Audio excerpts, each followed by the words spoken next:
राम राम। मैं सुमित गर्ग विश्व संवाद केंद्र मालवा के संवाद की इस कड़ी में आपका स्वागत करता हूं। आज जाति और भारतीय समाज में इसका इतिहास, इसके ऊपर चर्चा करने के लिए हमारे साथ हैं श्रीरंग जी भाई। एक व्यवसायी भी हैं, भाई साहब सामाजिक कार्यकर्ता भी हैं। तो नमस्कार। यूजीसी की जो ये नई गाइडलाइंस आई हैं, उसके बाद से समाज में अचानक से जातियों को लेकर के एक नया ही विमर्श चालू हुआ है और वो समाज को और बंटवारे की ओर ही लेकर के जा रहा है। तो सबसे पहले तो मैं आपसे समझना चाहूंगा कि ये हमारे भारतीय समाज में जाति की ये जो संकल्पना हम बोलते हैं, ये किस प्रकार से आ गई? देखिए, जहाँ तक यूजीसी की बात है तो पहले 2 मिनट के लिए हम उसको समझ लें कि उसका क्या इम्पोर्टेंस है या क्या महत्व है। तो एक मोटा देखते हैं तो हमारे केंद्र सरकार में, भारत सरकार में करीब 60-65, if I am correct, precisely 62 ministries है। उनमें कुछ 78-80 विभाग है, उसमें कुछ 95-100 के करीब संवैधानिक संस्थाएं हैं। आरबीआई है, चुनाव आयोग है, चूँकि इनका रोल बहुत बड़ा है और हम सब इसको पहचानते हैं। UGC is also one of them, और ऐसी और भी अनेक संस्थाएं हैं। तो इतने बड़े ये जो स्ट्रक्चरल एक जगरनॉट है, इसमें से एक संस्था है यूजीसी। उस संस्था की जो गाइडलाइंस है, उस गाइडलाइंस के अंदर कुछ नए जो निर्देश आए, उनमें एक निर्देश, 2 निर्देश को लेकर ये सारा बावेला है। तो पहली बात तो ये है कि मुझे लगता है कि सोशल मीडिया पर जो कुछ भी हो रहा है वो ठीक है, वो प्रोविजंस का विरोध करना अपनी जगह जायज़ था, और उसमें डेफिनेटली कुछ चीज़ें ऐसी थी जो सही नहीं थी, और वो तो सरकार ने संसद में मान लिया कि चूक हो गई। जब सुप्रीम कोर्ट में मामला गया तो सरकार ने, जब सुप्रीम कोर्ट ने स्टे दिया तो सरकार ने उसका विरोध ही नहीं किया। तो सरकार भी मान रही है कि गलती हुई है, तो गलती तो है अपनी जगह। अब करेक्टिव मेजर्स पहले तो कोर्ट लेगा, फिर कोर्ट के निर्देशों के अनुसार सरकार लेगी, तो वो जो भी समय के साथ होगा वो हो जाएगा। लेकिन इतना ओवर रिएक्शन होने जैसा भी कुछ नहीं था। मेरा कहने का आशय ये है कि अब इतने बड़े सिस्टम के अंदर वो एक इंस्टीट्यूट के अंदर कुछ गाइडलाइंस का ये था। तो ये इतनी रिएक्शन आने की जो वजह है, ये इसके पीछे की बहुत लंबी जोड़ी लीगेसी है, इसके पीछे का एक बहुत बड़ा इतिहास है। और जो आज हम लोग जहाँ भी है, जो भी है, जैसा भी है, वो कहीं ना कहीं इससे किसी न किसी मात्रा में प्रभावित है। जाति प्रथा जो भी है, कोई भी व्यक्ति जाति के प्रभाव से मुक्त नहीं है। भारतीय व्यक्ति सामान्यतः कितना ही पढ़ा लिखा हो, कितना ही कुछ हो, जरूरी नहीं कि वो किसी जाति से विद्वेष करता हो या किसी जाति के प्रति उसके मन में कोई अपमान का भाव हो, पर फिर कई लोगों को अपनी जाति के प्रति अभिमान होता है, तो वो भी एक प्रकार का एक इम्पैक्ट तो है ही अपने अंदर। तो अधिकांश लोगों के मन में ये चीज़ कहीं ना कहीं रहती है। उसका रीज़न ये है कि एक लंबे समय तक इसको हमारे ऊपर, मैं कहूँगा, थोपा गया है। एकदम से बात सुनने में अजीब लगती है कि थोपा गया है, इससे क्या आशय है, वो अपनी आगे की बातचीत में अभी हम क्लियर करेंगे कि थोपा गया से क्या आशय है। अब ये तो इसकी एक साइड है, सोशल साइड है, जो कहीं ना कहीं हमारे समाज में दिखती है किसी न किसी स्तर पर, गांव में, शहरों में, परिवारों में, कहीं अच्छा, कहीं बुरा, कहीं कुछ। फिर इसकी एक पॉलिटिकल साइड है कि जो पॉलिटिकल पार्टीज हैं वो इसका फ़ायदा उठाना चाहती है। अब ये भी जो एक तरह का ट्रेडिशन है कि जाति प्रथा का पॉलिटिकल फ़ायदा उठाना, तो ये भी ट्रेडिशन पुरानी है, ये भी आज की बात नहीं है। तो अभी जो राजनीतिक विमर्श चलता है और जो लोग जाति प्रथा को मुद्दा बनाते हैं राजनीति में, वे सामान्यतः उनका एक जुमला कह लीजिए रहता है कि हजारों साल से ये व्यवस्था चली आ रही है, जाति व्यवस्था, और फिर उसमें कोई कभी 1000 बोलता है, कोई 2000 बोलता है, कोई 3, कोई 5, उसका कोई हिसाब नहीं है। जो जिसको समझ में आए वो उतने साल से उसका वर्चस्व हमारे समाज पर है, ऐसा बताता है। फिर बहुत सारे जिनको हम कह सकते हैं कि प्रगतिवादी लोग, वो अपने बातचीत में, अपने लेखन में, पठन पाठन में इस बात को बार बार लाते हैं। एक ऐसी इमेज खड़ी कर दी गई है कि हिंदुत्व की परिभाषा ही जाति व्यवस्था है। आप देखेंगे कि जब भी हिंदुत्व के बारे में इंटरनेशनल लेवल पर बातचीत होती है तो भारतीय लोग भी, क्योंकि वहाँ जो भारतीयों की रीच है इंटरनेशनल प्लेटफॉर्म्स तक, वो ऐसे लोगों की रीच है जो इस व्यवस्था को हमारी सनातन व्यवस्था का रीढ़ मानते हैं, स्पाइन मानते हैं, और इसलिए वो तुरंत इस पे आ जाते हैं। और एक प्रकार का एक सेल्फ लोथिंग हमने वो खड़ा कर लिया है हमारे ही समाज के अंदर कि हम खुद को ही डिप्लोर करते रहते हैं, अपनी निंदा करते हैं जाति प्रथा को लेकर। तो ये बातें थोड़ी समझने की है मेरी दृष्टि से कि कितना ये समस्या पुरानी है, इसके रूट्स कहाँ पर है। बताने को बताया जाता है कि मनुस्मृति से चालू हुआ है, पुरुष सूक्त की बात होती है, ऋग्वेद की बात होती है, पुरुष सूक्त तो उसी का हिस्सा है, पुराणों की बात होती है। एक हमारे यहाँ का बड़ा पुअरली यूज्ड क्लिशे है जिसको कहना चाहिए कि शास्त्रों में लिखा है। अब शास्त्रों में लिखा है, अब हमारे तो we don't have one gospel, हमारे तो सैकड़ों किताबें हैं, तो अब उसमें से किस में क्या लिखा है, कौन सी कब लिखी गई, तो ये सब बड़ा आसान नहीं है समझना समझाना किसी भी चीज़ को। और फिर इसको लेके होता क्या है कि इतना लंबा इतिहास, 8-10 हज़ार साल का इतिहास गई गुजरी हालत में है। ऋग्वेद जो बहुत कंजर्वेटिव अनुमान लोग लगाते हैं वो भी क्राइस्ट से 2500 साल पहले का उसको बताते हैं, तो मतलब आज से करीब 4000 4,500 साल कहने वाले उसको कहते हैं 8-10 हज़ार साल। तो वो तब की सब लिखी हुई चीज़ें हैं, बहुत लंबे समय तक वो स्मृति और श्रुति के भरोसे चलती रही, तो उसमें फिर कहीं ना कहीं कुछ चीज़ें इधर उधर भी हुई। फिर बाद में जब आक्रांता आए, उन्होंने हमारे देश में लूटपाट करी, उसमें आगजनी करी, हमारे विश्वविद्यालय नष्ट कर दिए, हमारे आर्काइव्स, हमारी लाइब्रेरीज ख़त्म कर दी, तो हमारा बहुत सारा जो नॉलेज था वो ख़त्म हो गया। वो फिर समाउ ट्रेडिशंस से कुछ चला कुछ जी। तो ये सारे के बीच में इस बात को सही सही समझ पाना इज़ नॉट ईजी कि ये कब चालू हुआ और कब नहीं हुआ। लेकिन हम कुछ इतिहास के कुछ ऐसे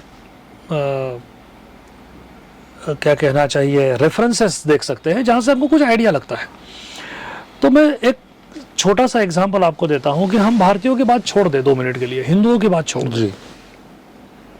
जो विदेशी लोग भारत आए पहले, काफ़ी पहले, सैकड़ों साल पहले, 1000 साल पहले, वेनसांग आए, फाइयान आए, फिरिश्ता आए, इब्ने बतूता आए, अलबरूनी आए। अब ये बाहर के लोग थे, अरब से आए थे, चाइना से आए थे, और इन्होंने बड़ा डिटेल्ड अपना मेमायर्स लिखे हैं भारत के बारे में, और बहुत कुछ लिखा है भारत के बारे में। लगभग उन्होंने जो कुछ देखा वो सब लिखा है। किसी ने भी जाति व्यवस्था की ऐसी बात नहीं करी है। ये जो जाति व्यवस्था से आज क्या आशय है कि भेदभाव, किसी एक वर्ग का अपमान, किसी एक वर्ग का शोषण, तो इसका कोई जिक्र नहीं किया किसी ने भी।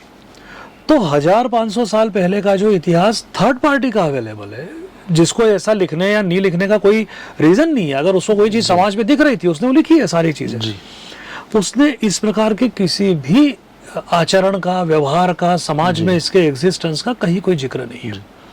तो एक सिंपल सी बात है कि हमारे तो छोड़ ही दीजिए पुराने जो ये है, और उसके आगे आते हैं तो इवन 400-500 साल पहले का या 1000 साल पहले का भी जो व्यवस्थाएं जो अब देखने में आती है, मान लीजिए परमारकालीन अपने मालवा क्षेत्र में राजा भोज की जो भी किताबें हैं, 80 किताबें राजा भोज ने स्वयं लिखी मानी जाती है, 50-55 किताबें उनकी उपलब्ध है, और बाकी पुस्तकों का दूसरी समकालीन पुस्तकों में जिक्र मिलता है। तो माना जाता है कि उन्होंने कुल 80 किताबें लिखी, पर 50-55 तो उपलब्ध ही है उनके नाम से। इतना विपुल साहित्य है, इतनी बातें, लगभग जीवन के हर क्षेत्र पे उन्होंने बात की है। उन्होंने ज्योतिष पे बात की है, उन्होंने इंजीनियरिंग पे बात की है, उन्होंने नाट्य कला पे बात की है, संगीत पे बात की है, युद्ध कला पे बात की, सब पे बात की है। जब इतना सब कुछ आदमी लिख रहा है और एक इतनी एविडेंट चीज़ अगर कोई होती समाज में और वो उसका जिक्र ही नहीं आए, ये बड़ा असंभव है, मतलब ये संभव नहीं है। तो पहला तो मेरा कहना यह है कि ये जो हजारों साल वाला जो कंटेंशन है वो सही नहीं है। वो ये बात, जाति प्रथा देश में आई, एक वर्ग ने दूसरे वर्ग का उसके चलते शोषण किया, एक समय एक वर्ग को बहुत अपमानास्पद जीवन जीना पड़ा, इसमें कोई दो राय नहीं है, पर वो पीरियड उतना लंबा नहीं है जितना लंबा वो बताया जाता है। इवन मैं कहूँगा कि वो इंटेंसिटी भी उतनी नहीं है जितनी कई बार किस्से कहानियों के माध्यम से बताई जाती है। अब बात आती है कि वो वर्ग कितना बड़ा है जिसके साथ ये हुआ। हाँ, आप कुछ कहना चाहेंगे? हाँ, मैं वैसे सबसे पहले तो अगर कोई आज युवा इस चीज को देख रहा है, सुन रहा है और वो समझना चाहता है कि सबसे पहले हम बार बार जब बात करते हैं कि जाति का, तो क्या जाति और वर्ण अपने आप में पर्यायवाची है सबसे पहले, और जाति परिभाषित कैसे होती थी? क्या वो जन्म से परिभाषित होती थी, वो कर्म से परिभाषित होती थी, और फिर वर्ण कैसे परिभाषित होते थे? तो और जैसे आपने बताया कि हमारे जो धर्मशास्त्र है, जितनी हमारी धार्मिक पुस्तकें हैं, तो उनमें क्या वर्ण का उल्लेख है, जाति का नहीं है? और ये जाति कैसे शुरू हुई? क्योंकि जातियां तो जैसा मेरी जानकारी में है कि बाद में आती गई, नई नई जातियां आती गई, तो वो कैसे होता था? और कोई अगर समझना चाहे आज, जिसे कोई जानकारी नहीं है कि जाति और वर्ण में क्या अंतर है, तो वो कैसे समझेगा? देखिए, बिल्कुल सामान्य भाषा में अगर मैं कहूँ तो वर्ण तो जो है वो एक मनुष्य या मानवता को, ह्यूमैनिटीज को कहीं पर भी, किसी भी देश में, किसी भी समाज में जब विभाजित करेंगे तो वो 4 भागों में विभाजित होती है। एकेडेमिया, जहाँ पर कि R&D, अध्ययन, अध्यापन, पठन, पाठन, लेखन, ये सब काम होता है। एक वर्ग ये होता है जो ये काम करता है। एक वर्ग होता है जो एडमिनिस्ट्रेटिव, मतलब जिसको कहना चाहिए स्ट्रेटेजिक, आर्मी के अंदर, पुलिस में, इंटेलिजेंस, इस तरह के कामों में लगा रहता है उस देश की सुरक्षा के लिए, एक्सटर्नल हमलों से और इंटरनल भी। तो ये एक वर्ग होता है। एक वर्ग व्यापारिक गतिविधि में लगा रहता है, जो कि बैंकिंग, फाइनेंस से लेके तो सारी व्यापारिक ये करता है। और एक चौथा वर्ग होता है जो हम कह सकते हैं, एक तो जो प्रोडक्ट बनाता है और जो सर्विसेज भी देता है। कोई भी समाज इन 4 वर्गों में ही विभाजित हो सकता है। तो यही 4 वर्ग वर्ण व्यवस्था थे। अब ये ब्रॉड क्लासिफिकेशन हो गया 4 का। फिर अब इस 4 के अलग अलग ये बनते हैं। एक बहुत सिंपल एग्जांपल देता हूं कि MBBS करने वाला व्यक्ति डॉक्टर कहलाता है, पर फिर MD है, फिर MD के बाद में फिर MD मेडिसिन है, फिर MD कार्डियो, हाँ, तो अलग अलग चलता है। तो जैसे है सब डॉक्टर, लेकिन उन डॉक्टरों के अंदर भी इतने प्रकार के अलग अलग स्पेशलाइजेशन हो जाते हैं। जाति वॉज नथिंग बट स्पेशलाइजेशन।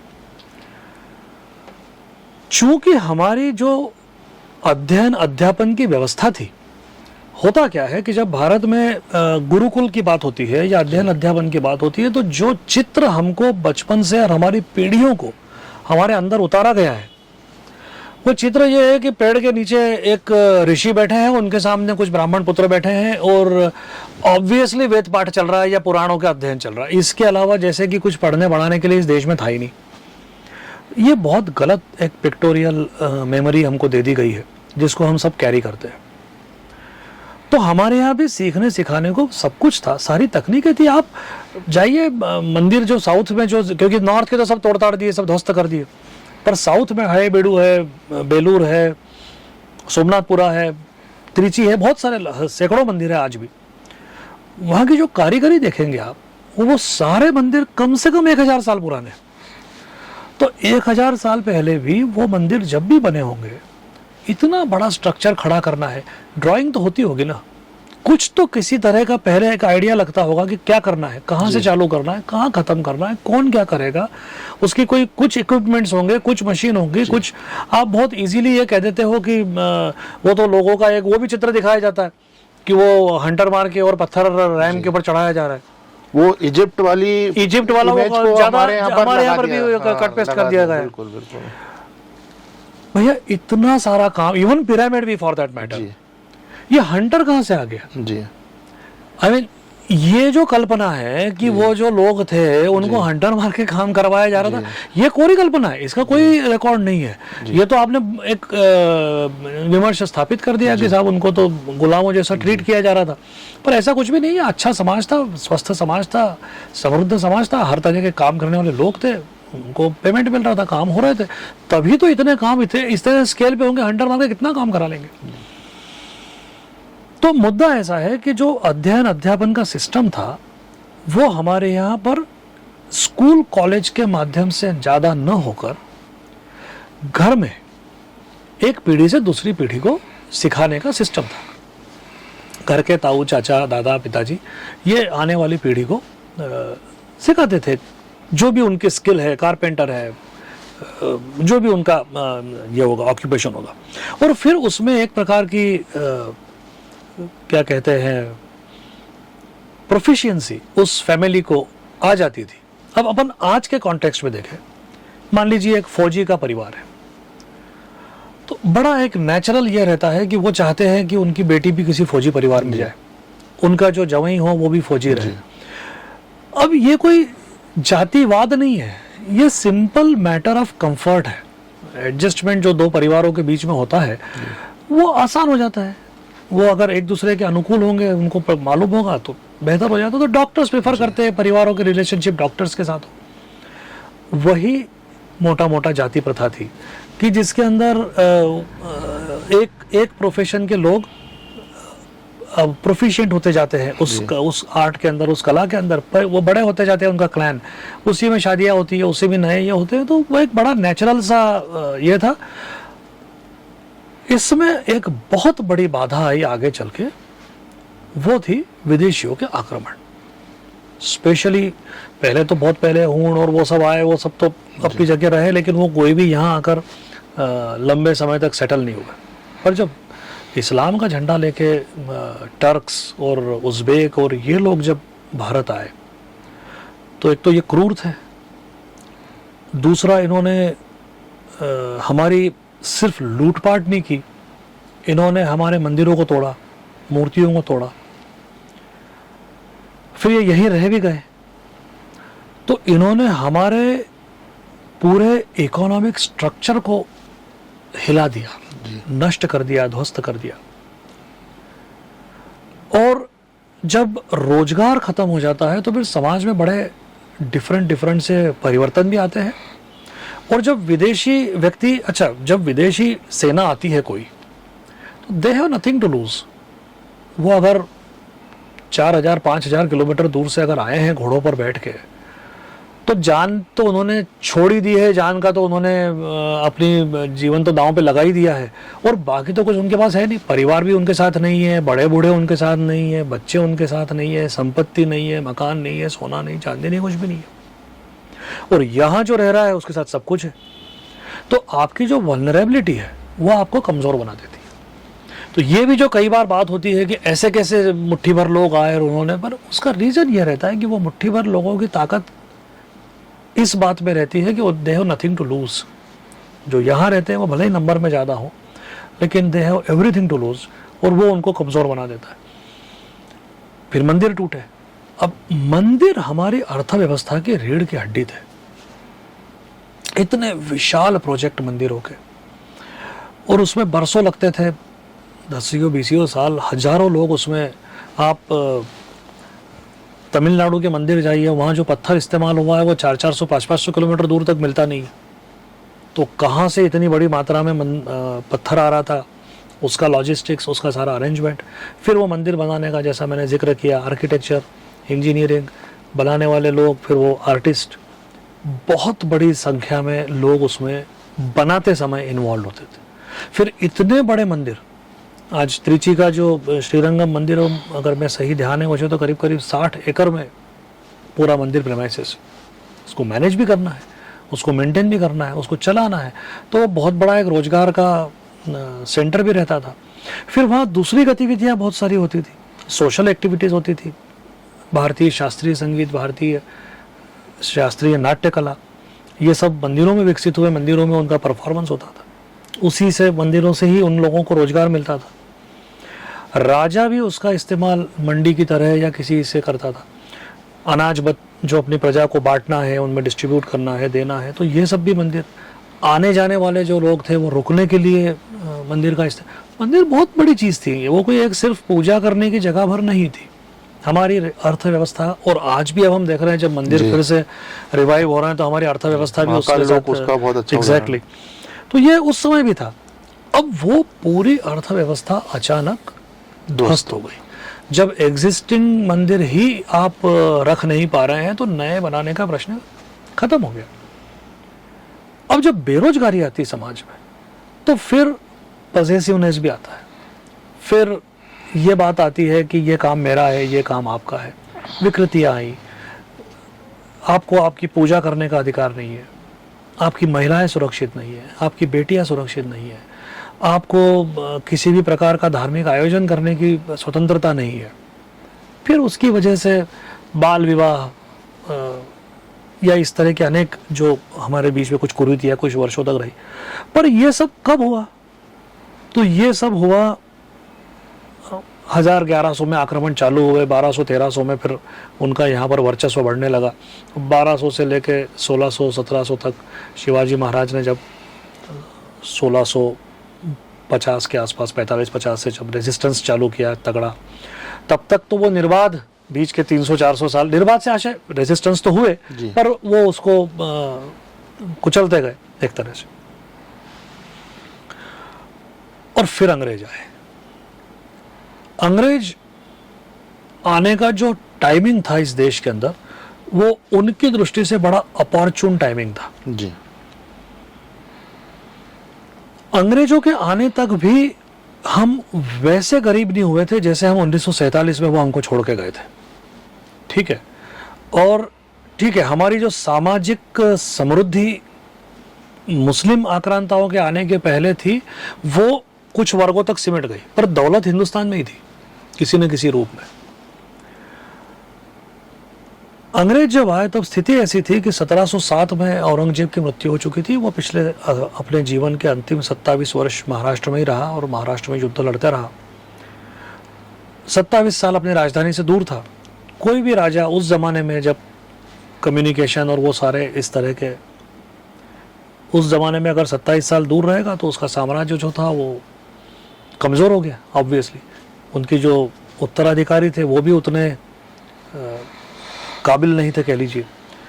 फिर मराठों ने बाजीराव के नेतृत्व में दिल्ली तक और फिर बाद में बाजीराव के पश्चात अफगानिस्तान बॉर्डर तक सीमाएं बढ़ा ली और करीब करीब पूरा हिंदुस्तान, नॉर्थ, काफ़ी कुछ ईस्ट, ये मराठों के पास आ गया, साउथ वेस्ट सारा। लेकिन मराठों के अनफॉर्चुनेटली उनके साथ ये हुआ कि उनके करीब करीब 8-10 स्टालवर्ट्स जिसको हम कह सकते हैं, वो बड़े अल्पायु में उनकी मृत्यु हो गई। बाजीराव स्वयं 40 वर्ष की उम्र में मृत्यु हुई। चिमाजी अप्पा कुछ 30-32 वर्ष के थे। बाजीराव के पुत्र नाना साहब वो भी अल्पायु 35-36 साल, अगर मैं सही हूँ, 2-4 साल आगे पीछे कहीं कुछ हो सकता है, मेमोरी से बता रहा हूँ।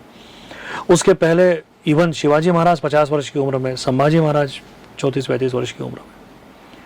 फिर नाना साहब जो बाजीराव के सुपुत्र थे, उनके सुपुत्र माधवराव पेशवा बने 26 वर्ष की उम्र में। नाना साहब का बड़ा बेटा विश्वासराव 19 वर्ष की उम्र में। चिमाजी अप्पा का बेटा 23 वर्ष की उम्र में। ये सब मृत्यु हो गई और मात्र 2 लोग युद्ध के मैदान में मारे गए। यानी जिसका श्रेय आप दुश्मन को दे दीजिए कि भाई उनकी वीरता है कि उन्होंने उनको मार दिया, तो 2 मिनट के लिए हम ऐसा समझे, पर वो तो 2 ही लोग थे, विश्वासराव और सदाशिवराव भाऊ, जो पानीपत में मारे गए। बाकी किसी को टीबी हो गया, किसी को सनस्ट्रोक हुआ, किसी को कुछ बीमारियां, मतलब बीमारियों से मृत्यु हुई। अब उस समय चिकित्सा और वो जो भी होगा, 70-80 साल के टाइम पीरियड में अगर आपके 8-10-12 स्टालवर्ट्स 30-35-40 की उम्र में अगर उनका निधन हो जाता है तो समाज की लीडरशिप कितनी होगी एट ए टाइम, वो खत्म हो गई। अब स्थिति ऐसी थी कि मुगल नहीं रहे, मराठों ने शक्ति प्राप्त करी, लेकिन मराठे भी लीडर विहीन हो गए। 2-2, 4-4 साल के बच्चे को पेशवा का पद रख के कुछ लोग शासन चला रहे थे, वाली स्थिति आ गई। पोर्चुगीज ने एक ताकत कमाई थी, मराठों ने उनको हरा के उनको भी किनारे कर दिया। तो करीब करीब बैटल फील्ड खाली पड़ा हुआ था। और उस समय east India company, Clive, Plassey, Bastar, वो हम सबको पता है, वो सब किस्सा चालू हुआ और अंग्रेजों ने हम पर कब्जा करना धीरे धीरे चालू कर दिया। मुस्लिम आक्रांताओं ने जब भारत पर शासन किया तो उन्होंने, जिसको कहना चाहिए फिजिकल ब्रुटैलिटी के दम पे शासन किया, क्योंकि छोटा वर्ग अगर बड़े वर्ग पे शासन कर रहा है तो वो या तो बहुत ब्रूटल तरीके से ही हो सकता है। और अंग्रेजों ने भी ब्रूटैलिटी अपनी जगह की, पर साथ में उन्होंने हमारा माइंड को भी बदलना चालू किया। अभी तक भी आप मान लीजिए, यहां तक भी हमारे देश के इतिहास में जाति प्रथा के कोई उल्लेख वैसे नहीं है जी, जैसे इसके बाद में मिलना चालू होते हैं। अंग्रेजों ने फिर, जिसको आज हम डिवाइड एंड रूल अंग्रेजों की नीति के रूप में बताते हैं, तो वो भी एक तरह से आप ये समझ लीजिए कि उसको हम सामान्यतः हिंदू मुस्लिम के रूप हाँ, में। जी, मेरा भी वही प्रश्न होने वाला था। हाँ। कि जैसे जब पाठ्यक्रम में पढ़ाया जाता है डिवाइड एंड रूल को लेकर के, तो उनकी जो मॉडस ऑपरेंडी रही होगी, उन्होंने किस प्रकार से डिवाइड किया और किसको डिवाइड किया। हाँ, हमारी सोच में तो सिर्फ यही है कि उन्होंने हिंदू मुसलमान को लड़ाया, Correct. और उसको हम उसका अंत ये देखते हैं कि देश का विभाजन हो गया। करेक्ट। लेकिन जो ये जाति प्रथा है, जिसमें हिंदू समाज में एक दूसरे में आपस को लड़ाना, और इनकी मॉडस ऑपरेंडी क्या रही, उसमें मुझे जैसे एक चीज लगती है कि क्रिमिनल ट्राइब्स एक्ट, तो उसमें किसी जातियों को क्रिमिनल जनजात बता करके और पहले उनको अच्छे से उन्होंने उन जातियों का शोषण किया। उसी का अगर हम दूसरा पहलू देखें, तो मार्शल रेस थ्योरी, जिसमें उन्होंने ये बताया कि कुछ ऐसी रेस है भारत में जो जनजात योद्धा है। और आप देखिए, उसमें आश्चर्यजनक बात यह है कि उन्होंने ये बोला कि कुछ इंटेलिजेंट क्लास जो है वो युद्ध के लायक नहीं होती है, लेकिन जो सबसे पहली उनकी जो रेजिमेंट थी वो ब्राह्मण रेजिमेंट थी। ब्राह्मण 1 और ब्राह्मण 3, ये जो रेजिमेंट थी, ये ब्राह्मण रेजिमेंट इन्होंने बनाई, और ब्राह्मणों को वॉरियर क्लास इन्होंने घोषित किया। और उसके बाद इन लोगों को ऊपर बढ़ा करके इन्होंने दिया। तो अब ये आज के समाज में बहुत प्रश्न ये उठता है कि ठीक है, मान लेते हैं अगर आप ये बोल रहे हैं कि शोषण नहीं हो रहा था, तो फिर ये ज्ञान कहां से आया कि शोषण करना भी है।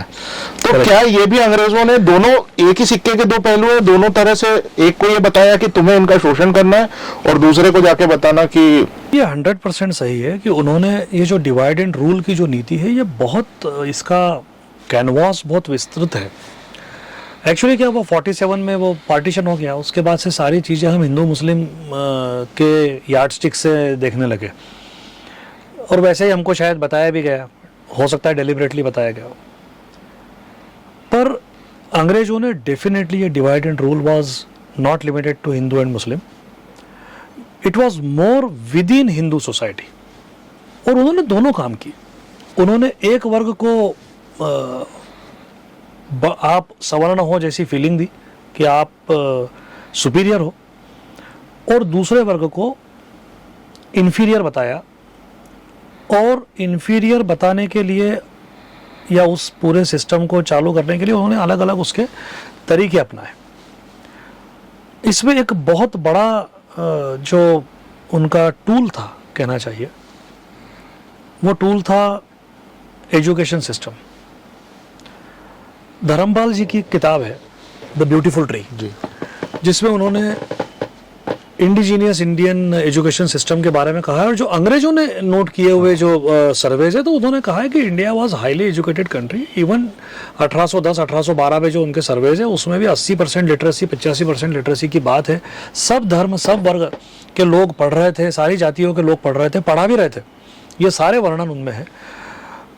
अंग्रेजों ने स्कूल चालू किए। अब ये जो पढ़ना पढ़ाना, मैंने जैसा बताया कि हमारे यहाँ पर तो वो परिवार विशेष था। तो आज आप मान लीजिए कि एक सराफ जो सोने चांदी का जेवर बनाने का काम करते हैं, उनका परिवार है। वो बच्चे अपने लीगेसी में सीखते जा रहे चीज़ है। तो नाम भले ही इस्तेमाल नहीं हो रहे हो, लेकिन वो अल्टीमेटली मेटलर्जी भी सीख रहे हैं ना। आज उनको वो गोल्ड या सिल्वर या कॉपर, ये मेटल्स वो यूज़ कर रहे हैं इन मेटल्स को कब कितना टेम्परेचर देना है, कब इसमें कितना कितनी हार्डनेस के लिए कितनी मिक्सिंग करना है, ये सारा एक केमिस्ट्री थी ना। उसके शब्द केमिस्ट्री थे कि नहीं था, ये एक अलग बात है। उसको पढ़ाने का तरीका वाइट बोर्ड और चौक लेके था कि ब्लैक बोर्ड और चौक लेके था कि नहीं, ये अलग बात है। लेकिन सिखाया तो सब जा रहा था, इट वाज साइंस। उसको इतने बारीक रेशोज उसके मेंटेन करना, हमेशा एक जैसा ये करना, ये सारी चीज़ें अपनी जगह होती और वो साइंस उनको आता था। अब आप कल्पना कीजिए कि ऐसे परिवार का एक बच्चा, एक स्कूल नाम की जगह खुलती है और उसको मालूम पड़ता है कि परिवार को किसी बच्चे को यहाँ भेजना चाहिए, तो बच्चों को भेजते हैं। और बच्चा वहाँ जाके क्या पढ़ेगा? वो तो अंग्रेजों के स्कूल थे, तो वहाँ उसको ABCD पढ़ाई गई, वहाँ उसको जो भी उस जमाने में जॉनी जॉनी होगा या कुछ और होगा जो सिखाया गया। अब ये जब वो घर पे आता था तो उसके घर पे किसी को पता नहीं था। उसको बताया गया कि ये इलिटरेट लोग हैं और अनएजुकेटेड लोग हैं। तो ये जो एक उन्होंने समाज के अंदर एक सिस्टम खड़ा कर दिया इस स्कूल का, और उनको अचानक सोसाइटी का पूरा वर्ग मिल गया ब्रेन वॉश करने के। जी। तो वो अपने सिस्टम से अब उनको पढ़ा सकते थे, अपने को जो बताना है वो उनको बता सकते थे। फिर वो मैकॉले और वो सारी चीज़ें जी। आजकल विमर्श का हिस्सा बनी चुकी है, वो सब अपनी जगह हुई। उनको ये बात समझ में आ गई थी कि ये समाज बहुत नॉलेज भी है इनके पास और इनके सिस्टम्स बड़े परिष्कृत है। अब उसको डिस्टॉर्ट करना था, उसको बिगाड़ना था। पहले जो आपने बात की वर्ण व्यवस्था और जाति व्यवस्था के बारे में, तो जैसा मैंने बताया कि वर्ण व्यवस्था तो एक ब्रॉड क्लासिफिकेशन था and which was a very healthy horizontal classification. उसमें कोई ऊंच नीच वाली बात नहीं थी। पुरुष सूक्त में जो आरोप लगाया जाता है कि शूद्र पैर से और ब्राह्मण मुख से, तो ऐसा क्यों? ये तो भाई शरीर में पैर कोई यूजलेस है या ऐसा? और हम तो हमारी संस्कृति में चरण स्पर्श करना तो सम्मान की बात है। तो ऐसा तो है नहीं कि हम उसको अशुद्ध मानते हैं पैरों को। गीता में भगवान स्वयं कहते हैं कि चातुर्वर्ण मया सृष्टम गुण कर्म विभागशः। चातुर्वर्ण मैंने स्वयं बनाए हैं और वो गुण और कर्म के आधार पे बनाए हैं। कोई जन्मजात वाली बात उन्होंने नहीं कही है। स्कंद पुराण में जन्मना जायते शूद्रः, जन्म से हर शूद्र होता है, हर व्यक्ति शूद्र होता है, स्पष्ट लिखा हुआ है। कर्म से आप ब्राह्मण बनते हो, कर्म से आप क्षत्रिय बनते हो, कर्म से आप कुछ और बन सकते हो। तो कोई ऊंच नीच वाली भावना समाज में नहीं थी, इसमें कोई दो राय नहीं है। बहुत हेल्दी सिस्टम समाज में बने हुए थे। वर्ण व्यवस्था मूल क्लासिफिकेशन था जो किसी भी समाज में होता है। जातियाँ स्पेशलाइजेशन थी, और स्पेशलाइजेशन जब भी होता है तो उसका अपमान हो ही नहीं सकता। अगर कोई भी व्यक्ति किसी भी चीज़ में स्पेशलाइज्ड है तो आप उसको यू कांट इंसल्ट हिम। छोटे छोटे में दो तीन आपको, मेरे जो गांव में बचपन में जो हमने देखा, जिस तरीके से जाति प्रथा को प्रचारित किया जाता है, उसमें ऐसा लगता है कि 3 सवर्ण है सो कॉल्ड, ब्राह्मण, क्षत्रिय और वैश्य, और बाकी सब जो है वो करीब करीब अस्पृश्य ही है, बताया ऐसा जाता है। जी। वो बहुत बड़ा समाज है। इतने बड़े समाज के अस्पृश्य होने का सवाल ही पैदा नहीं होता, क्योंकि वो प्रोडक्ट बनाते हैं, सर्विसेज देते हैं, और वो सारा ये बाकी 3 वर्गों उनको इस्तेमाल करते हैं। तो ऐसे कैसे अस्पृश्यता को माना जा सकता है?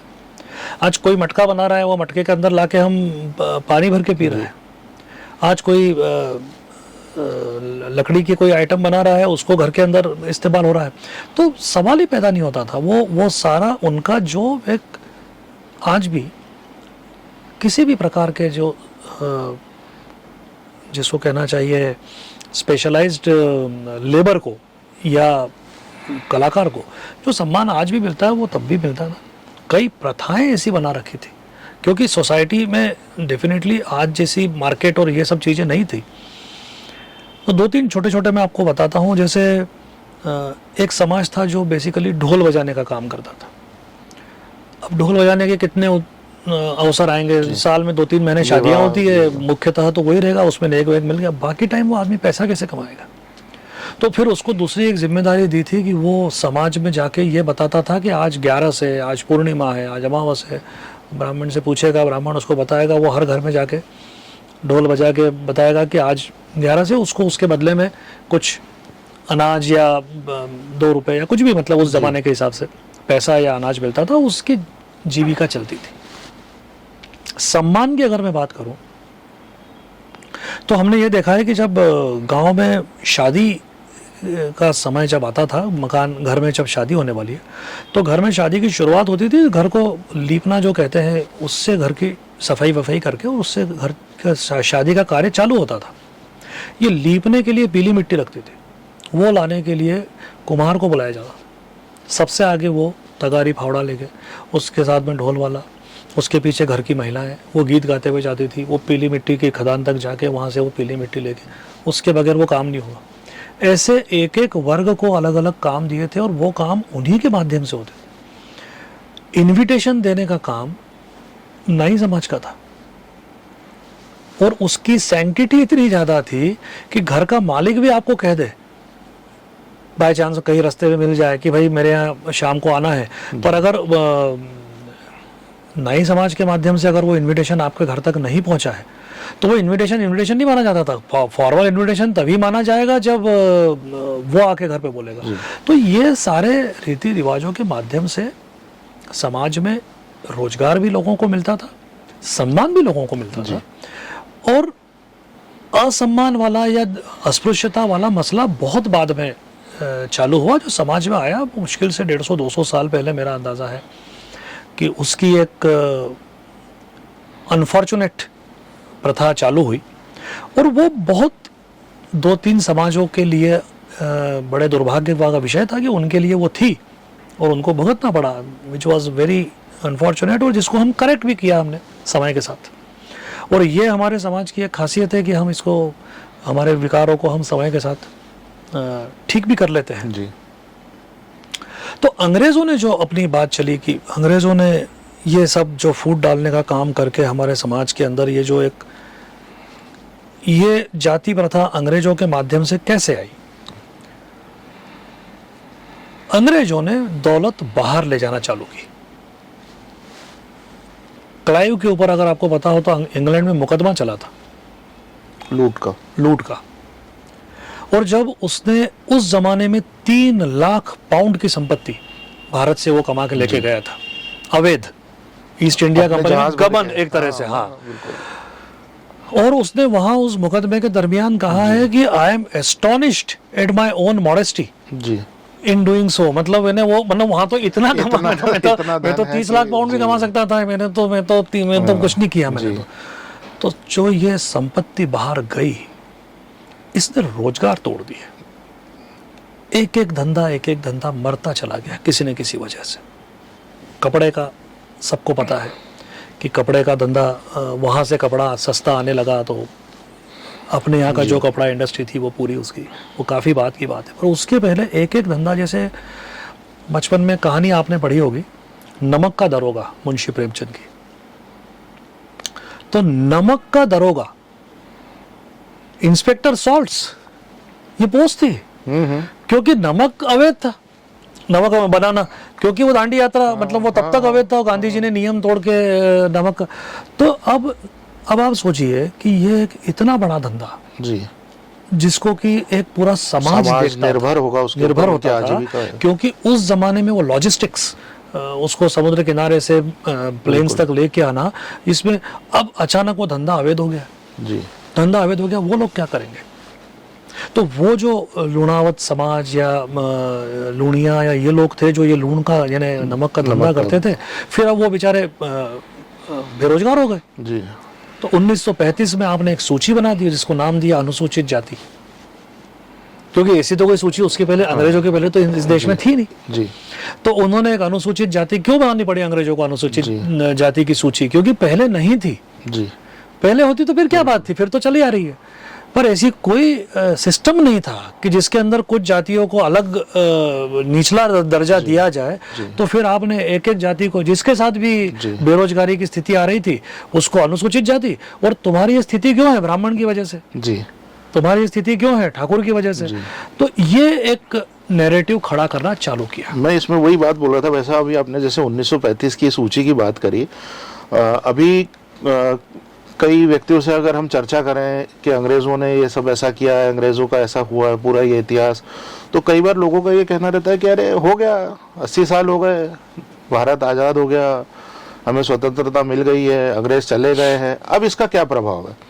तो उसका एक मैं आपसे उसके ऊपर और जानकारी चाहूँगा कि जैसे आपने 1935 की सूची की बात करी, जितना मुझे ज्ञात है 1980 के आसपास जो ये मंडल कमीशन की शुरुआत हुई 79 में, और उसके जो भी रिकमेंडेशन थे वो इस 1935 की सूची के आधार पे थे, है ना, और वो कॉन्सेप्ट वहीं से आ रहा है, वहीं से वो चला रहा है। अब आप देखेंगे कि वही उसी का रूप बदल के हमारे को अभी यूजीसी भी दिख रहा है। और कोई अगर ये कहे कि अंग्रेजों का जो अभी तक का किया हुआ है उसका कोई प्रभाव हमारे दैनिक जीवन पे है नहीं है, तो ऐसा नहीं है, वो बिल्कुल नहीं है। वो बुरी तरह हमारी सोसाइटी के अंदर उसको थोपा गया, जो मैंने शब्द इस्तेमाल किया था कुछ देर पहले।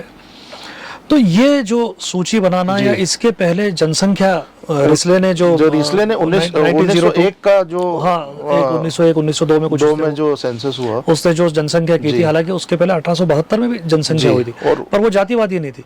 रिसले ने उसको जाति आधारित किया। लेकिन भाई साहब जैसे 1871 का ही है क्रिमिनल ट्राइब्स एक्ट, मैं आपसे यही जानना चाह रहा था, आपने जब मकाउले की बात करी 1835 हो गया, अगर हम उससे और पीछे जाएं, अच्छा 1835 के बाद ही हमारे मैक्स मूलर का प्रभाव हमारे समाज पे देखने को मिलता है, जो अंग्रेजी शासन के ऊपर देखने को मिलता है। लेकिन अगर और उससे पीछे जाए तो जैसे जेम्स मिल्स है, जेम्स मिल्स की जो पुस्तक उसने 1817 में लिखी, और वो एक तरीके से सिलेबस का उसने काम किया कि अंग्रेज अधिकारी जब भारत आईसीएस में पढ़ाई जाती थी, आईसीएस में पढ़ाई जाती थी, अभी भी पढ़ाई जाती है, हिस्ट्री ऑफ इंडिया अभी भी पढ़ाई जाती है कि नहीं ये नहीं पता आईएएस में। तो भाई साहब ये जो पूरी ये एक तैयारी के साथ जो ये भारत आते थे, अगर हम इसके पीछे और जाए, आपने यात्रियों की बात करी, तो ये भी रहा जैसे एक कि यूरोप से जो यात्री आए या अंग्रेज अगर कोई यात्री आए हैं और इन्होंने ले जाकर के ये जानकारी चर्च को दी कि इस प्रकार का एक समृद्ध सभ्यता यहाँ पर है जिसकी हमें इतनी जानकारी नहीं है, और उनके पास हर तरीके से समृद्ध है, ज्ञान से भी है और धन संपदा से भी समृद्ध है, और फिर ये उसके ऊपर तैयारी करके भारत आए। जैसे उसका एक उदाहरण है निकोलो दे कोस्ती करके, जो एक वेनिस के यात्री हैं, 1420 में वो भारत आए। तो उनकी अगर हम पुस्तक देखें तो उन्होंने जब यहाँ से यात्रा पूरी करी, और वो 25 साल सीरिया में रहे पहले, यहाँ आने के पहले, और उन्होंने इस्लाम धर्म अपना लिया था। जब ये भारत आए, यहाँ की यात्रा करके गए, रास्ते में उनकी पत्नी की मृत्यु हो गई, तो वो वेटिकन गए और उन्होंने बोला कि मैं अपने धर्म परिवर्तन करने के लिए क्षमा याचना करना चाहता हूँ। तो उसके बदले में पोप ने उनको कहा कि आप एक काम कीजिए कि आपकी जो ये यात्रा का वर्णन है वो हमें दीजिए, और उनके जो पोप के असिस्टेंट है वो उसके ऊपर पुस्तक लिखेंगे, और उस पुस्तक पे फिर वो प्रभाव थोड़ा सा दिखता है। तो इसी प्रकार से ये पूरी तैयारी के साथ भारत आके एक सोच के साथ में एक आइडियोलॉजिकल सबवर्शन करना, पूरी तैयारी, और फिर उसमें भारत आके और सीखना, फिर और करना। फिर आपने क्रूरता की जैसे बात करी, क्रूर तो ब्रिटिशर्स भी अत्यधिक क्रूर थे, मतलब उसके तो कोई सीमा ही नहीं इनकी क्रूरता की, लेकिन इनकी क्रूरता जो 1857 की क्रांति के बाद देखने को मिली, तो भारत को तोड़ने में ये और भिड़ गए। ऐसा भी कुछ उदाहरण क्या होता है? क्रूरता से शासन चलाना की बजाय अंग्रेजों ने और बेहतर सिस्टम इजाद कर ली कि सामने वाले को मानसिक रूप से इतना कमज़ोर बना दो कि उसके अंदर, क्योंकि क्रूरता का रेजिस्टेंस आता है कभी ना कभी, किसी न किसी रूप में वो आता है। वह समय लग सकता है, कहीं 100 साल, कहीं 50 साल, कहीं 500 साल, लेकिन होता है। और इंडियंस ने वो प्रूव कर दिया था, क्योंकि अंग्रेजों को इतनी हिस्ट्री तो पता ही थी कि मुगलों को किसने ख़त्म किया या क्या हुआ। तो इसलिए उनको ये पता था कि ये आज इनके साथ हुआ है, कल हमारे साथ भी हो सकता है। सो प्रोबेबली ये सेंस करके उन्होंने हमारा सबवर्जन जो एक ये है कि भाई मानसिक रूप से आप इनको इतना दबा दो और इनको इतना आपस में उलझा दो कि वो अंग्रेज तो एक तरफ ही हो गए और उसके आड़ में लूट करते रहे। तो वो लूट भी तलवार लेके घरों के अंदर जाने की बजाय उन्होंने व्यापार के माध्यम से की। और जो प्लानिंग की आप बात कर रहे हैं या वो है, उसके मैं आपको एक वाकया बताता हूँ कि ईस्ट इंडिया कंपनी जब आई और ईस्ट इंडिया कंपनी ने ऑपरेशंस चालू किए, वो जो शुरुआत में मिशनरीज आए, तो मिशनरीज का एक कॉन्सेप्ट ये है कि दुनिया में जहाँ भी जहालत है, जहाँ भी असभ्यता है, उसको सभ्यता सिविलाइज्ड करना, ये उनका मिशन कहते हैं। वो जहालत की परिभाषा जहाँ वो जो क्रिश्चियनिटी भी नहीं जो है। भी हाँ, जहाँ क्रिश्चियनिटी नहीं है, वो जो भी आप उसको, उनका मुद्दा मोटा मोटा ये है। ईस्ट इंडिया कंपनी ने उनको एक तरह से भगा दिया, इनिशियल मिशनरीज को, जी। क्योंकि ईस्ट इंडिया कंपनी को लगा कि ये इंडिया का माहौल बहुत अलग है, यहाँ पर सोसाइटी बहुत लर्नेड भी है और इनका नॉलेज लेवल भी बहुत अलग है, और ये यहाँ पर कुछ कार्यवाही करेंगे तो हो सकता है यहाँ के लोग, और हम पैसा कमा रहे हैं, हमको, क्योंकि वो तो व्यापारी थे, वो उनका politics was not there priority, पर अब मिशनरीज को तो कुछ करना था। तो फिर उनको ये समझ में आया कि इसका अब एक तरीका है कि पार्लियामेंट से हम अगर एक चार्टर हमारे फेवर में आ जाए कि हमको ये करने का अधिकार है, तो हम ये काम कर पाएंगे इंडिया में आके। तो फिर पार्लियामेंट को कन्विंस करना पड़ेगा, ऐसे तो एकदम से परमिशन नहीं मिल जाएगी। तो पार्लियामेंट को कन्विंस करने के लिए सती प्रथा का मुद्दा उठाया गया, और सती प्रथा में फिर वो राजा राम मोहन राय को एक तरह से जी।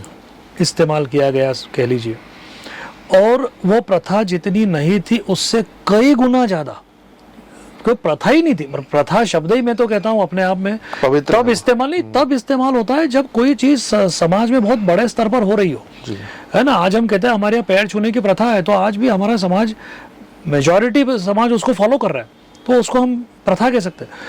पर सती तो प्रथा वाली बात थी ही नहीं, सती तो बहुत रेयरेस्ट ऑफ रेयर इंसिडेंसेस थे सती होने के, लेकिन उसको प्रथा के रूप में बता के, क्योंकि नहीं तो कैसे होता है कि 1835 में एक रूल बन जाता है और प्रथा बंद हो जाती है।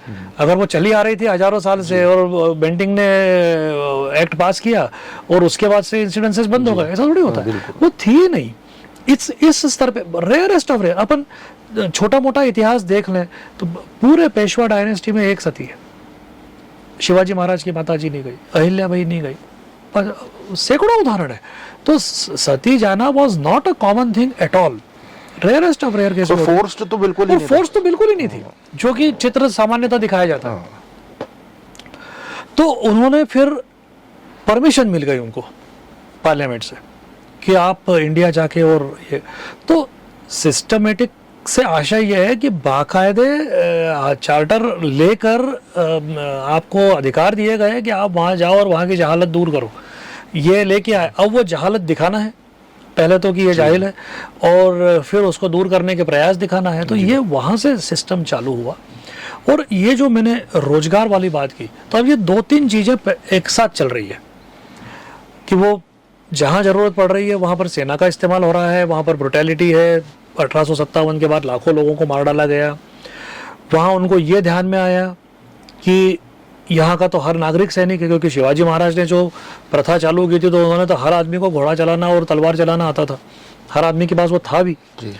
तो उन्होंने फिर मेरे ख्याल से 1871 में arms possession act, arms and weapons possession act लाए, तो हथियार रखने पे ही पाबंदी लगा दी, तो बात ही खत्म। तो कहीं वो एक्ट लाए, कहीं उन्होंने ब्रूटल एक्शंस ली, कहीं उन्होंने हमारे आपस के लोगों को भिड़ा के और आपस में वैमनस्य पैदा किए।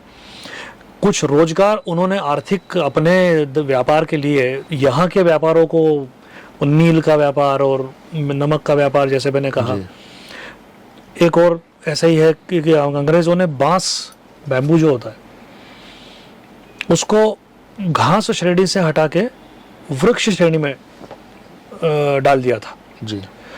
वृक्ष को काट नहीं सकते जी, उसके नियम थे फॉरेस्ट के।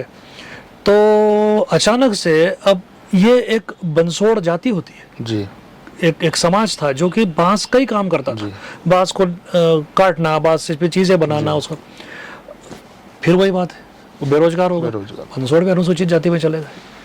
तो ये एक सेटअप था पूरा उनका कि जिसको बेरोजगार, जो भी समाज बेचारा बेरोजगारी में आ जाता है, गरीब हो जाता है, फिर उसको बोलोगे तुम पर तो यह अच्छा। अब जो गरीब आदमी है वो कुछ और करने की सोचेगा, अब उसका जो धंधा था पुश्ते नहीं वो तो चला गया जी। अब वो मान लीजिए कुछ नया काम करने जाता है तो मैं वो काम कर रहा हूँ, मैं विरोध करूंगा, क्योंकि छोटे गांव थे, जी अब उसमें मेरे भी कितने ग्राहक हैं। जी अब ये व्यक्ति भी वही काम करना चाह रहा है जो काम मैं करता आ रहा हूँ पुश्तों से, तो बट नेचुरल है कि मैं उसके लिए पसेसिव हो जाऊंगा, फिर मैं बोलूंगा मैं आपको करने नहीं दूंगा। तो ये तो सवर्णों का वो फिर उससे ठाकुर का कुआं और सदगति जैसी कहानियां निकल जाती है। तो ये सारा सेटअप जो था बहुत बड़ा, एक अलग अलग इसके ये आयाम थे और हर तरीके से उन्होंने हमारे समाज को बांटा भी, कुचला भी, जी हमारे मानसिकता को बदला भी, हमारे अंदर समाज के एक हिस्से में ये भाव दिया कि आप श्रेष्ठ हो। चूंकि उनमें एजुकेशन ज़्यादा कॉमन था, तो हुआ यह कि जब अंग्रेज़ों का शासन चालू हुआ और अंग्रेज़ों को यहाँ के लोगों की ज़रूरत पड़ने लगी, तो बट नेचुरली वो वर्ग पहले आ गया। बेरोजगार तो सब थे जी, और वो वर्ग चूंकि सीधा सीधा अध्ययन अध्यापन करता था, ब्राह्मण वर्ग जिसको हम कह सकते हैं, तो उनको उन्होंने तो सरकारी जो क्लर्क्स और ये जो, तो एक तो क्या हुआ समाज में भी धीरे धीरे अंग्रेजों की जो कुछ क्रूरता थी या उनके जो कुछ अन्याय था उसके वाहक ये लोग थे। समाज तक लेके तो ये जा रहे थे ना, अंग्रेज तो बैठा है रेसिडेंसी में, वो तो जिस दिन निकलेगा उस दिन सब उसको सलाम करते थे, पर बाकी जो उसके लिए लगान वसूल करना या उसके लिए वो सब तो अंग्रेज करते थे। और 11 हिस्से फसल के उसमें से 10 हमारे, और फिर बाद में तो उन्होंने फिक्स ही कर दिया कि हमको तो इतना चाहिए, वो तुम्हारा जो भी होता रहेगा वो होता रहेगा। अब ये वसूल करने कौन जाएगा? तो वसूल करने उनके नुमाइंदे के रूप में या तो ब्राह्मण समाज या ठाकुर या ये, क्योंकि ये लोग सामान्यतः ज़्यादा, बाकी तो प्रोडक्ट्स बनाने वाले और वो उस तरह के लोग थे। तो ये जो एक श्रेष्ठता का अनुभव कराना, वो इस माध्यम से भी उन्होंने उनको अपना बना के, उनके ऊपर साहब का इनायत, वो साहब के आदमी, तो वो एक नेचुरली, अच्छा गरीबी इतनी थी, उनकी भी सैलरी की हालत ख़राब थी, इन जो बचा हुआ वर्ग था वो भी उतना ही गरीब था। तो गरीबी में वैसे ही स्थिति बड़ी ख़राब होती है। जब तक आदमी का पेट खाली हो तब तक उसको और कुछ नहीं दिखता है, उसका एक ही टारगेट रहता है कि, तो जब आपके परिवार को खाने को नहीं मिल रहा हो ठीक से, ऐसी स्थिति जब आपकी कर दी गई, तो बट नेचुरल है कि एक दूसरे के प्रति किसी भी प्रकार का बॉन्ड या वो सब वीक पड़ने लगा। वो स्थिति लाने के बाद इन्होंने फिर ये अनुसूचित जाति वाला एक सिस्टम बनाया, और वो आज तक हमको चल रहा है। जो आप कह रहे हैं कि how they still affect us, तो आज भी हमारा पॉलिटिक्स उस पर बैठा है जी। इंटरनेशनल लेवल पर भी डिसमेंटल हिंदुत्व और इस तरह के जी प्रोग्राम हो रहे हैं बड़ी यूनिवर्सिटीज़ में, हार्वर्ड जैसी यूनिवर्सिटीज़ में। हमारी ये पहचान, आपको जान के आश्चर्य होगा कि if I am correct, California में जाति प्रथा पे नियम बन गया है। अच्छा, भारतीय जाति प्रथा। यस। अच्छा, तो वहाँ अब इतने इंडियंस काम करते हैं, तो वहाँ पर अगर किसी बॉस ने किसी को प्रमोशन नहीं दिया, तो वो जिसको प्रमोशन नहीं मिला है, अगर वो उसको कास्ट डिस्क्रिमिनेशन भी बता सकता है। अच्छा, अगर वैसी परिस्थिति है तो वो ये कहेगा कि साहब ये सिर्फ ब्राह्मणों को ही सपोर्ट करते हैं। तो वहाँ पर नियम बनवा दिया। ये अभी मुश्किल से 2-3-4 साल पहले की घटना है, 3-1 साल हो गए। तो अब ये स्थिति अभी भी चल रही है। ये आपके विरुद्ध ये जो षड्यंत्र है कि आपका समाज मतलब जातियों में बटा हुआ समाज है, जबकि हम यहाँ आज कोई बातचीत नहीं है, कोई किसी से जाति नहीं पूछता, कोई किसी प्रकार का, सब फैक्ट्रीज के अंदर कहीं पर भी कोई जाति की कोई बात ही नहीं बची। अब बिल्कुल छोटे गांव में थोड़ा बहुत कुछ होगा, लेकिन बाहर तो कुछ भी नहीं है। भाई साहब, जैसे अभी आपने एक षड्यंत्र की बात करी, अब अंग्रेज तो गए, अब ये षड्यंत्र करने वाली जो एक नई प्रजाति है, एक बात होती कल्चरल मार्क्सवाद की। कल्चरल मार्क्सवाद एक तरीके से मार्क्स के नए हत्यारे, जो पारंपरिक मार्क्सवाद था उसको तो इन्होंने खत्म कर दिया, डिस्कार्ड कर दिया, और समाज को अनगिनत वर्गों में बांटना।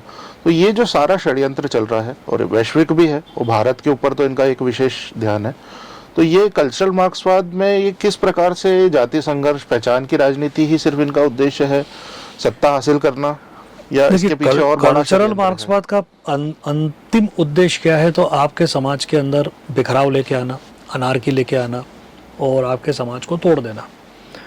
This is one of their most potential tools है, एक पोटेंट टूल्स है जातिवाद को बढ़ावा देना, जैसे वो फेमिनिज्म लेके आए, जैसे वो LGBT को लेके आए, तो ये तो उनको रेडीमेड मिल गया जी, यहाँ पर, क्योंकि अंग्रेजों ने पहले ही सारी व्यवस्था करके रखी हुई थी। और बाकी सारा उनका जो वर्ग संघर्ष का नारा था, उसकी एक बहुत बड़ी वीकनेस ये थी कि किसी दिन तो गरीब अमीर भी हो ही सकता है, जी, तो फिर बात ही खत्म। लेकिन ये तो परपेचुअल है, इसका तो कोई जन्म से है ना। हाँ, ये तो चूंकि उन्होंने उसको जन्म पे डाल बता दिया है। हाँ, उसको चूंकि उनके हिसाब से उन्होंने जन्म से जोड़ दिया, और जन्म से जोड़ने की वजह से उसको परपेचुअल कर दिया। जी, तो वो तो कुछ भी हो जाएगा तो भी शोषक और शोषित वाला ही बाइफरकेशन बना रहेगा, बाइनरी चलती रहेगी। तो ये तो उनके लिए लॉटरी थी कि इससे बेहतर अपॉर्चुनिटी क्या ही मिल सकती है। तो 100% वो इसको ये कर रहे हैं, और आज भी ये बाहर से ही गवर्न हो रहा है।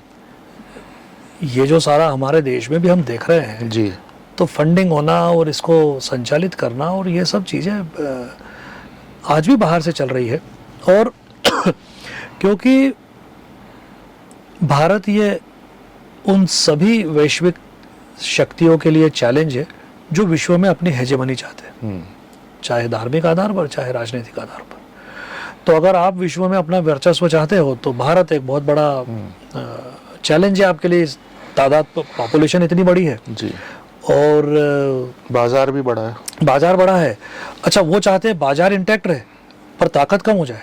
जी, तो आज जो आप 150 करोड़ बैठे हुए हो तो ताकत है। जी, तो अगर आपको बांट दिया जाए तो जैन अलग हो जाएं, तो लिंगायत अलग हो जाएं, तो सिख अलग हो जाएं, तो ये वो कुछ ना कुछ करके अगर इनको अलग कर दे, वो तो हमारा अंडर करंट इतना स्ट्रांग है कि वो शायद अभी भी उनको पूरा पल्ले नहीं पड़ा है जी, कि वो हमारा अंडर करंट कैसे काम करता है, या वो उनको आज भी आप कितनी ही बातें कर लो पूरे देश के अंदर, लेकिन वो रामनवमी, वो जन्माष्टमी, वो तो उसी दिन आती है जी, और वो पूरा देश उसको उसी दिन सेलिब्रेट करता है। उसमें तो आप कोई अंतर नहीं कर पाते हो। फिर उस दिन सब बातें खत्म हो जाती है जी, कि कौन क्या है क्या नहीं है, सब एक हो जाते हैं। तो वो जो हमको बांध के रखने वाली हमारी कल्चरल लीगसीज है, उन्होंने हमको अभी तक जोड़ के रखा हुआ है। अदरवाइज इन्होंने तो पूरी ताकत लगाई रखी है। बिल्कुल। अब भाई साहब, अगर हम इसको एक समराइज करें और एक समाधान की ओर अगर हम बढ़ने का प्रयास करें, तो अगर कल्चरल मार्क्सवाद की रणनीति की दृष्टि से देखेंगे तो ये समाज में इस प्रकार के भेद बढ़ते ही जाएंगे। अब ये जो वर्ग, ये दोनों वर्ग जिनको एक बताया जा रहा है कि ये शोषण करता है और एक जो शोषित है, ये दोनों कैसे जागृत हों, उन्हें कैसे ये बोध हो, ये समझ में आए कि इस प्रकार की व्यवस्था हमारे समाज में थी नहीं, हमारे ऊपर थोपी गई और अब और ज्यादा थोपी जा रही है अभी। तो समाज बंटवारे की ओर न जाते हुए दोनों वर्गों को प्रयास करना पड़ेगा।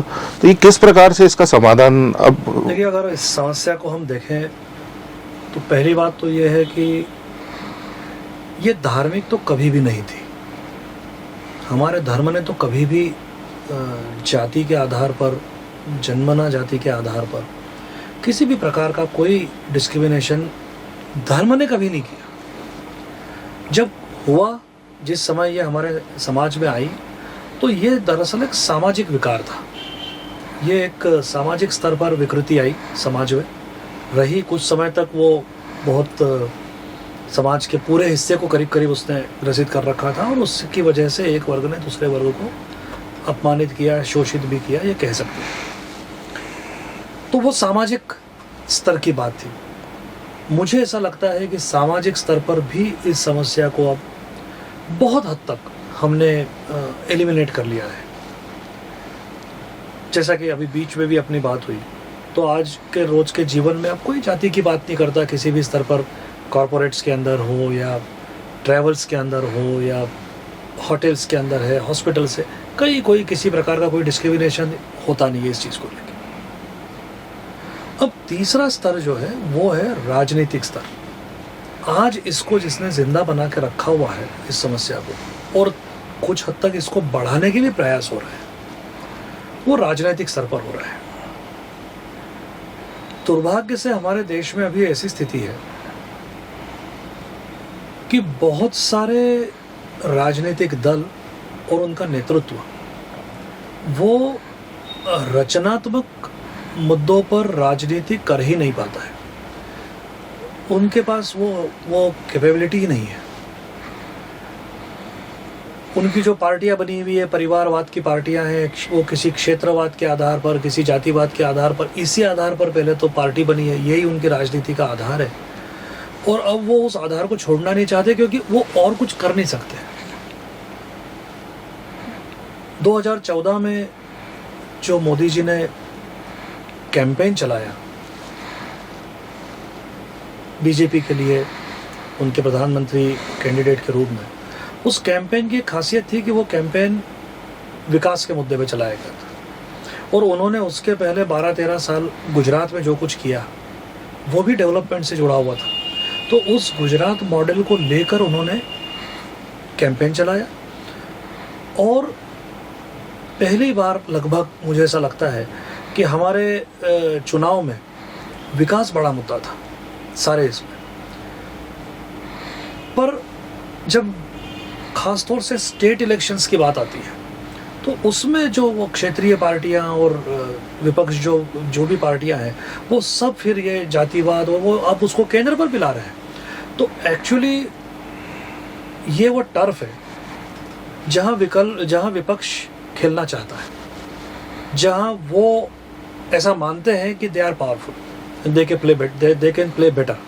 मुद्दा ये है कि बेटर और वर्स तो छोड़ दीजिए, यही वो टर्फ है जहां वो खेल सकते हैं और विकास की टर्फ पे तो खेल ही नहीं पा रहे, क्योंकि इस दरमियान पिछले 10-12 सालों में कोई सफलता का या विकास का बंगाल मॉडल या कोई विकास का तमिलनाडु मॉडल या कोई विकास का केरल मॉडल, ये अभी तक पॉलिटिकल मुद्दा कोई बना नहीं पाया है कि ये देखिए ये इससे बेहतर है, आपने जीडीपी यहाँ से यहाँ कर दी, हम यहाँ से यहाँ कर सकते हैं, आपने इतने अस्पताल खोले, हम ये कर सकते, ये वो कर नहीं पा रहे हैं क्योंकि ये करने की उनकी इंटेंशन ही नहीं है कायदे से, और फिर कैपेबिलिटी भी नहीं है। क्योंकि वो दोनों नहीं है तो उनका तीसरा विकल्प बचता है और वो फिर वही विकल्प है अंग्रेज़ों वाला।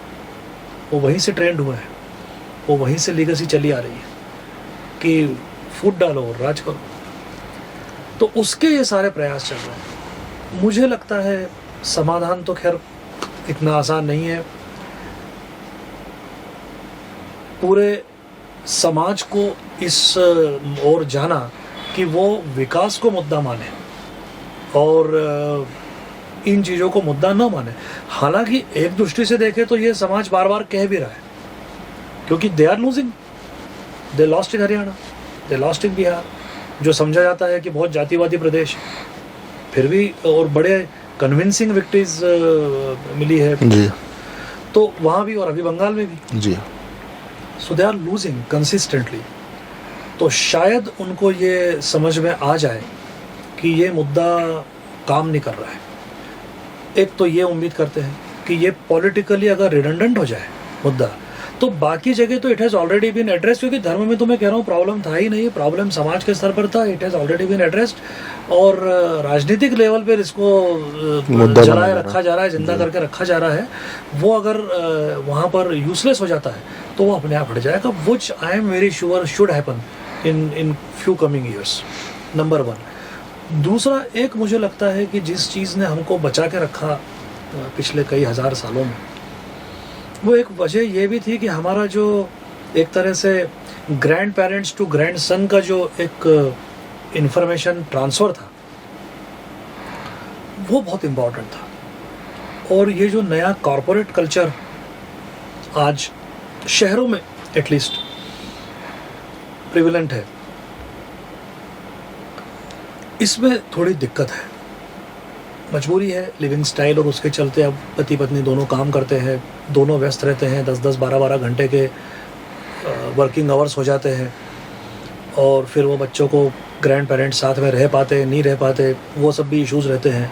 फिर वो बच्चों को कहीं क्रश में रखना है या बेबी सिटिंग के सेंटर्स होते हैं या इस तरह से, वो सब चीज़ें कहीं ना कहीं काउंट हो रही है। बच्चों को हम कम समय दे पा रहे हैं, पेरेंट्स भी कम समय दे पा रहे हैं। वो जो हमारी कल्चरल लीगसीज है वो उन बच्चों के पास उतनी इंटेंसिटी से और उतनी मात्रा में नहीं पहुंचती है। मैंने आपने जो रामायण महाभारत की कहानियाँ सुनी है उतनी हमारे बच्चों ने नहीं सुनी है, अब उनके बच्चे शायद और कम सुन पाएंगे। तो वो जो एक हमारा फैमिली कल्चर था वो उसने, मुझे ऐसा लगता है कि उसने हमें बहुत ताकत दी इन प्रीसीडिंग सेंचुरीज। हमें थोड़ा सा उसके प्रति अवेयर होने की आवश्यकता है। बच्चों के साथ के कम्युनिकेशन पर ध्यान देना चाहिए। बच्चों को हम सिर्फ अच्छे स्कूल, अच्छे ये तो कर ही रहे हैं, करना ही चाहिए, पर ये जो लीगेसी है कल्चरल वो भी पास ऑन करना एक हमारा कर्तव्य है, वो हमको करना चाहिए। मुझे ऐसा लगता है कि पॉलिटिकली तो जनता समझदार है, धीरे धीरे वो मैसेज अक्रॉस चला जाएगा पॉलिटिकल पार्टीज में कि दिस इज़ नॉट वर्किंग, तो वो कुछ और लेके आएंगे शायद। घर में हम ये कर सकते हैं। बिल्कुल। और इसमें सबसे बड़ी उम्मीद की किरण की अभी जो जेन जी और जेन अल्फा है, दे आर वेरी इंटेलिजेंट, बहुत अवेयर है, वो सजग रहते हैं, सभी प्रकार की उनके पास इंफॉर्मेशन की कोई कमी नहीं है बस, और वो समझने भी लग गए हैं अब। तो अब वो धीरे धीरे इस जातिवादी राजनीति को वो रिजेक्ट करेंगे क्योंकि भविष्य के वोटर्स तो वही हैं, और उनको आधार बना करके फिर राजनीतिक दलों के ऊपर भी दबाव बनेगा कि वो इस प्रकार की राजनीति छोड़े और पूर्णतः समाज के भलाई और विकास के मुद्दों पे, मतलब ये बहुत शुभ है जी, ये बहुत शुभ लक्षण है एक तरह से कि वोटर के लेवल पर जातिवाद को जितना राजनेता चाह रहे हैं उसके सामने कुछ भी तरजीह, कुछ भी प्रायोरिटी वोटर्स ने उसको दी नहीं है। लगातार वोटर उस आइडिया को रिजेक्ट ही कर रहे हैं। ये अभी भी उस आइडिया वो लकीर पीट रहे हैं क्योंकि मुझे ऐसा लगता है इनको और कोई आता ही नहीं है जो भी इस राजनीति पे अभी भी लगे हुए हैं। तो I think with time it will. वैसे बहुत बहुत धन्यवाद, आपने समय दिया। बहुत अच्छा लगा। और हमारा वापस आग्रह रहेगा, बड़ा विस्तृत और बहुआयामी एक गंभीर विषय है ये, लेकिन आपने उसको बड़ा सरलता से समझाया, उसके लिए बहुत बहुत धन्यवाद। और हम भाई साहब के स्वभाव के कारण हम तो वापस आग्रह करेंगे और भाई साहब हमें ज़रूर वापस समय देंगे, ये हमारी अपेक्षा ही है। भाई साहब आप पधारें और उस हमारे बहुत बहुत धन्यवाद। राम राम।